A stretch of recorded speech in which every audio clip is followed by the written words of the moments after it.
Olá pessoal, tudo bem? Eu sou o Paulo Spaca, presidente da BINC.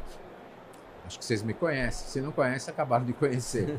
E eu estou aqui com o meu amigo Felipe, que é um dos fundadores da Ladger, que na realidade ele é o único fundador da Ladger, que hoje faz parte do complexo da Constanta, que é um grande guarda-chuva de empresas, e hoje ele está lá. Pessoal, que ele vai explicar bem aqui como é que vai ser tudo isso daí. Obrigado, pessoal, que nós vamos bater um papo fantástico com ele. Vamos lá, Felipe. Felipe, primeiro, obrigado por você estar aqui fazendo esse bate-papo gostoso dentro da FeatureCon de 2024. Primeiro, agradeço por vocês estarem no nosso stand. E o mais importante, quem é o Felipe e quem é a Ladger? Pode falar, por favor. A gente que agradece a oportunidade de estar aqui com essa família da BINC. Né? Gostei da família da BINC. Família BINC, né? A gente está desde o começo e realmente ajudou bastante a gente, né? Não só o mercado de IoT, mas o crescimento dos nossos meios, né? São vários nichos no IoT. O Felipe é um empreendedor que começou há muitos anos atrás, para não entregar a idade. Melhor não falar essas coisas, senão entrega a idade e aí vai ficar chato para mim. Mas a Ladger foi o meu último empreendimento que, graças a Deus, deu muito certo. Deu certo. Foi um sonho, numa viagem para o exterior, que eu vislumbrei aí que a tecnologia poderia vir para facilitar a vida e a economia, o bolso e a sustentabilidade, né? Quer dizer que a Ladger hoje ela tem uma solução que, vamos dizer assim, atende o cidadão de uma maneira geral. Exato. E que tem economias para a cidade. Exato. Através do... A Ladger significa leitura e automação de água, gás e energia remoto. Nossa. Nós começamos aproximadamente 15 anos atrás, quando montamos nosso CNPJ, no intuito de trazer um melhor controle do consumo. Sim. Tinha acabado... Esse consumo, pela própria sigla, tanto faz água como gás, né? Que tem de mais básico para a gente, senão água, gás e energia. E energia. E a gente tinha acabado de sair de uma crise terrível da bolha de 2008 nos Estados Unidos. Lembro. E eu era um profissional, trader, que importava produtos, gadgets, para o mercado brasileiro. Na época, câmera digital, iPad, de marcas... secundárias, vamos dizer assim, né? E eu estava cansado disso, né? Com a câmera Genius competindo com a câmera da Sony. E o mercado em crise. E a margem é muito pequena nessa brincadeira. E o grande varejo espremendo a gente. É normal. E eu precisava de algo perene para o meu negócio. E nessas viagens de prospecção de marcas, de produtos, eu pensei, por que não, no momento de crise, trazer para o mercado brasileiro algum produto que possa facilitar as cidades, as pessoas, as utilities, né? No sentido de permitir um controle das pessoas do seu consumo e, ao mesmo tempo, otimizar a parte operacional das indústrias e das empresas de utility. Quer dizer que, então, hoje, de uma maneira ou de outra, você controla água, que eu sei que vocês têm um projeto já consolidado dentro da Sabesp, né? Isso. Que são cento e tantos... Já passamos de 230 mil pontos. 230 mil pontos. Ou seja, você tem um hidrômetro, que esse hidrômetro tem um sensor que transmite esse consumo, que é o core do seu business, né? Isso.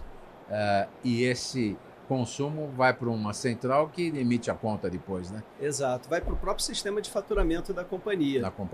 E aí muita gente até me pergunta, né? Você traz economia para os lares através do controle, porque sem controle você não consegue economizar. Se você só recebe a conta ali no final do mês e você não viu quanto você consumiu ao longo dos dias, você não tem controle, você vai receber a bomba no final do mês, não é mesmo? E isso é um ponto importante, né? Que você identificar vazamentos, também, identificar fraudes e tudo mais. Com isso, tanto para a Sabesp é interessante como para o consumidor final. Né? E eu até falando de Sabesp, não sei se o senhor sabe, a Sabesp ela vai buscar água hoje a 300 quilômetros de São Paulo. Ô louco, eu não sabia disso. Aonde? Porque falta água na cidade. A cidade ela cresce 5% ao ano, com milhões e milhões de residências. E aí o que cada acontece? Vez mais prédio em São Paulo. Nossa. A gente viu, olha, vou dar um dado legal. Nesse último contrato que nós fizemos com a Sabesp, o contrato começou há 3 anos atrás. A gente assinou o contrato, ela teve um delay de 1 ano para iniciar as instalações, do segundo contrato que a gente tem com ela. Quando a gente estava chegando no final das instalações desse contrato, a gente deu falta de 10 mil ligações assim, que a Sabesp precisava mandar para a gente instalar. E a Sabesp falou para a gente, não tem mais. Como assim?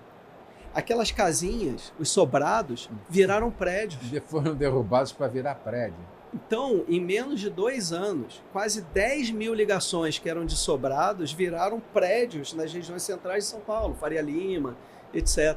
Nossa, e com um medidor só, ou seja, centenas de casas, que eram centenas de medidores. Mas aí o medidor é outro, né? É um medidor de maior capacidade, principalmente para as utilities terem um controle desse consumo, do crescimento, da demanda. Então, muita gente pergunta, você economiza para as pessoas, mas, por outro lado, você tira emprego. Como assim? Tirar emprego da onde? Dos leituristas. Eu falei, mas Paulo, veja bem, não é um trabalho muito salubre. O cara andando na rua, ataque de cachorro, sol na cabeça, risco de atropelamento, torção de pé. Isso é terrível para as utilities. Pega esse profissional, capacita ele, que já conhece a fundo todo o sistema de medição, e coloca ele no ar-condicionado, olhando uma tela, olhando o painel e verificando visitas específicas para combate à fraude, perda, vazamento. Então a gente substitui, traz um trabalho mais nobre para o profissional da Sabesp, traz eficiência.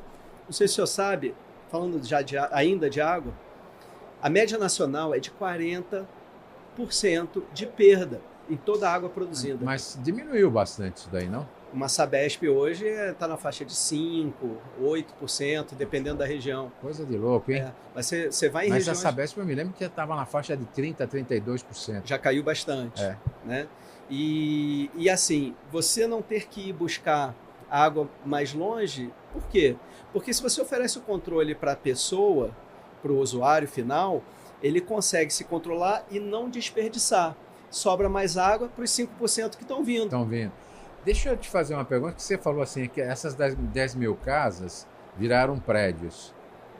Legal, você vai ter um grande hidrômetro na entrada do prédio, mas as unidades desse edifício, elas também vão ser individualizadas com hidrômetro, ou não? Já ocorre há bastante tempo. A Sabesp, inclusive, tem um programa... De 10 mil, quem sabe você pula para 30 mil, 40 mil. Para o lado da individualização, sim. Lá na Lager, nós falamos de mais de 230 mil pontos na concessionária. Na individualização, nós já passamos de 130 mil pontos. Nossa Senhora. Então, assim, a Lager, num todo, considerando gás, água, energia e individualização, que tem água e gás, a gente já superou 500 mil de pontos instalados com a IoT. Essa individualização, acho que é outro caminho que os edifícios aqui, não só em São Paulo, na maioria das cidades do Brasil, estão fazendo para que eu tomo o meu banho, não pode ser tão longo quanto do vizinho que economiza, e eu estou um pouco me lixando porque a conta é rateada, né? Hoje, agora não, o pessoal está individualizando exatamente para coibir esses abusos. A Lager nasceu fazendo isso. A Lager, há 15 anos atrás, ela nasceu como uma startup fazendo individualização de condomínios. No programa ProAqua, onde a Sabesp enviava a conta através do nosso sistema certificado. Então tinha um sistema de certificação das tecnologias, né? E a gente trabalhava com redes próprias, não existia uma rede pública como tem hoje do IoT, não existia nem o termo IoT. Essa era a pergunta que eu ia fazer. Hoje a conectividade que você usa, antigamente, 15 anos atrás, eu diria que era pouca coisa. Era rede própria. Era rede própria, era chip, né? Praticamente. Protocolo próprio. Hoje nós temos um pouco mais de ofertas de conectividade. Perfeito. E essas ofertas hoje passam desde um LPWAN, lógico, tem LoRa, você tem Narrowband. Em alguns lugares você tem outro tipo de conectividade. Correto. a Wi-Fi, alguma coisa assim? Como é que é? Só para o pessoal entender como é que o hidrômetro ou mesmo do gás, o gasômetro ou de um medidor de energia, medidor de energia, qualquer um deles vai ter uma conectividade. Correto. E essa conectividade varia conforme vamos chamar assim, a região. Correto. É isso, né? Sim. Que tipos de conectividade você tem trabalhado nas suas soluções? Foi muito legal. A gente trabalhava com uma rede própria, protocolo próprio. Uhum. E eu não me esqueço, quando começou esse primeiro projeto da Sabesp, o pessoal da Sigfox, numa reunião comigo, que era a única rede pública que existia no mercado, perguntou como é que a gente pode te ajudar a ganhar lá na Sabesp, você tem tanto ponto na individualização. Eu falei para eles, vocês já me ajudaram. Eu sempre fui, vamos dizer assim, o ratinho da caverna. Eu não conseguia, eu tinha minha rede própria, como é que eu ia botar meus gateways pela cidade? Era muita coisa. Eles colocaram investimento de milhões. Me lembro que na época era a Sigfox entrou pesado. Foi 2017. E LoRa ainda não estava ainda... Foi acontecer quase 2 anos depois. Era a Sigfox. E ele falou, como é que a gente ajuda? Vocês já ajudaram. Agora eu posso sair de dentro do prédio para ir para a rua. Agora eu posso atender uma Sabesp.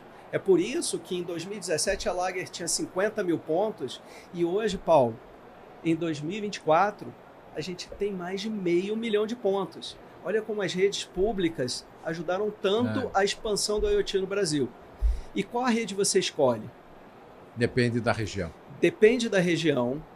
Depende da flexibilidade que você precisa. Por exemplo, você vai numa área rural, você não tem cobertura, às vezes, nem de um 2G, de um 3G, né? Você acaba montando uma rede própria. Que rede você vai? Uma LoRa, que te permite você utilizar equipamentos de longa distância, LPWAN.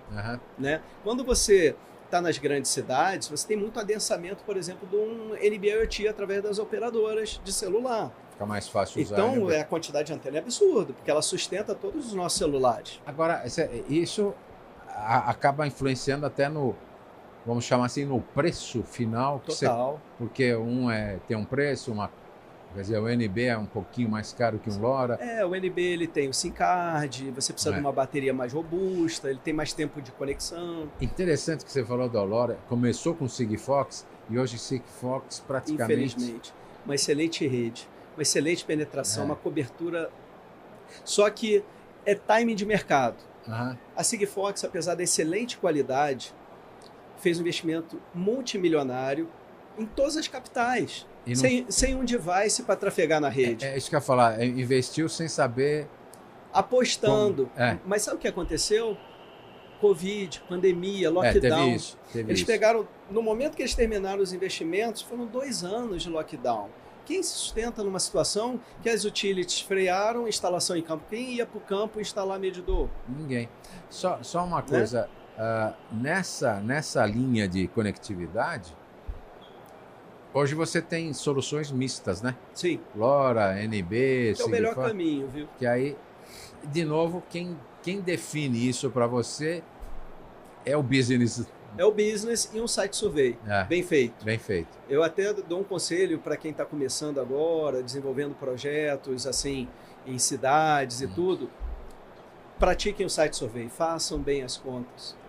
Porque lá na frente você acaba se dando pego. E na parte de energia, eu sinto que na parte de energia há um certo, vamos dizer assim, uma proteção. O pessoal não gosta de mexer muito. A parte de energia, quando fala na parte elétrica, né? Eles não gostam que você faça a medição. Eu não sei porque tem alguma coisa por trás ou é impressão minha. Terceirizar a medição, você diz? Como a Sabesp fez com os hidrômetros dela, será que uma Enel ou uma outra companhia faria isso com os seus medidores? A gente já fez bastante no passado. Muitas POCs.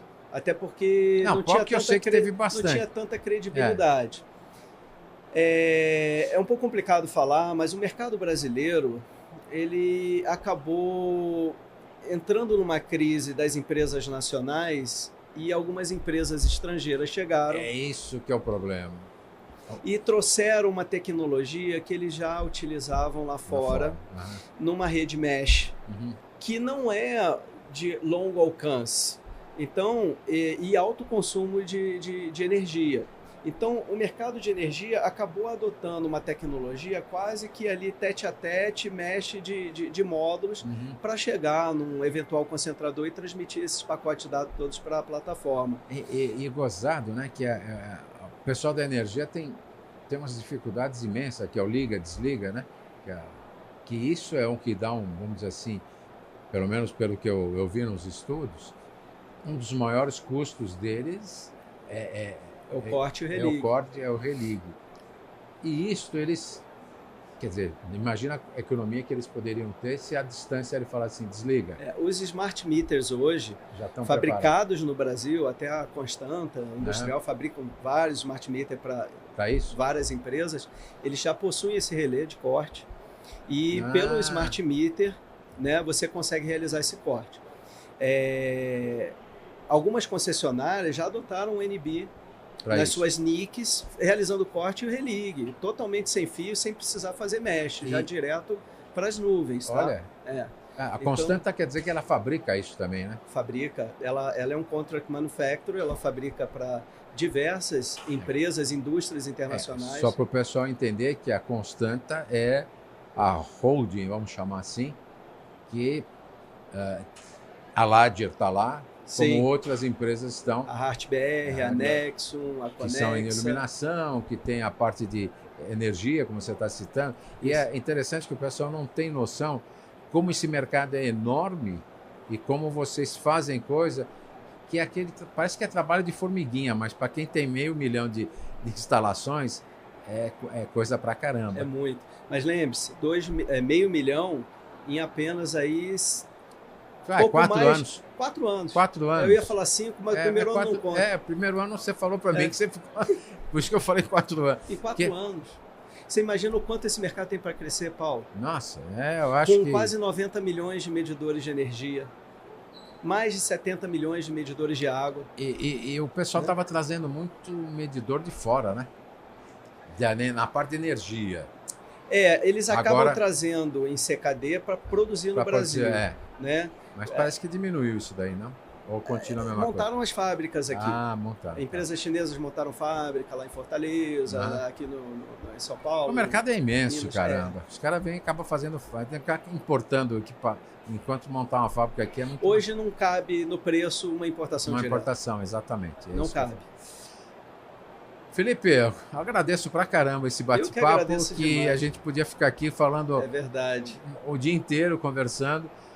Saber que a Constanta cada vez mais está apoiando essas empresas como a Ladger. Sim. Quer dizer, esse grande guarda-chuva da Constanta.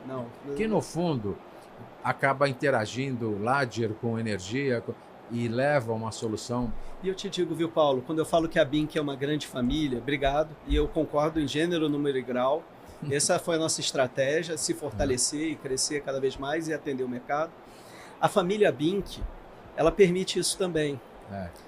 Eu tenho concorrentes, amigos, aqui dentro da BINC e a gente troca informação, a gente se ajuda. A BINC tem um... Desculpa interromper, mas a BINC tem um lema.